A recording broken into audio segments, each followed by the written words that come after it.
बालमित्रांनो, आता ह्या 29व्या पाठामध्ये काय आहे? ओळखा पाहू. एक कोड दिलेला आहे आणि ओळखायचं आहे आपल्याला. आता असं आडवं वाचायचं. काय आहे? कलिंगड. कलिंगड. हे पहा, इथं कलिंगड आहे की नाही? हां. आता क न सुरू होणारा शब्द आहे, असा उभा वाचायचा. आता करवंद. करवंद आहे की नाही? करवंद. करवंद. आता ही करवंद इथं ठेवलेली आहेत. आता हे कोणतं फळ आहे? ते आडवं लिहिलेले पहा. सफरचंद. सफरचंद. करवंद. सफरचंद. द एकदाच लिहिला की नाही? आता उभं फ न सुरू होणारा शब्द बघा. फणस. फणस आहे की नाही? फणस.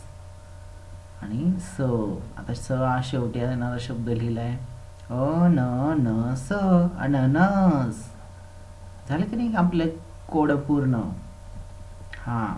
अशी फळांची नावं. हे कोणतं फळ आहे? सीताफळ. मग सी, फक्त सी लिहिलेलं आहे. आता पुढचं तुम्हाला लिहायचं आहे. सीताफळ. हां.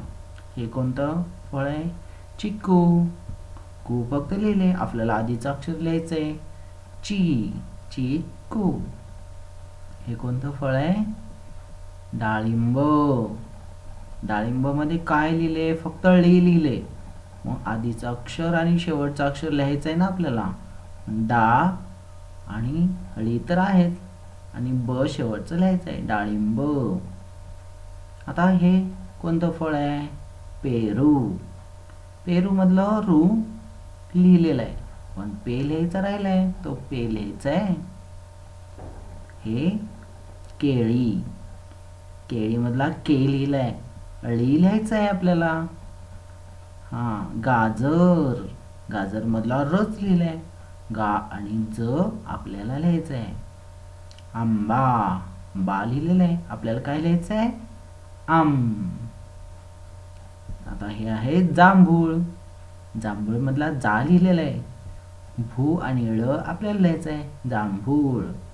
समजलं? अशा पद्धतीनं तुम्ही एकमेकांना जोड्या करून वेगवेगळे फळं, फुलं यांची सुरू होणारी अक्षरं लिहून द्यायची आणि दुसऱ्या मुलानं ते कोणतं फळ आहे ते ओळखायचं. समजलं? असा खेळ खेळाल ना आता?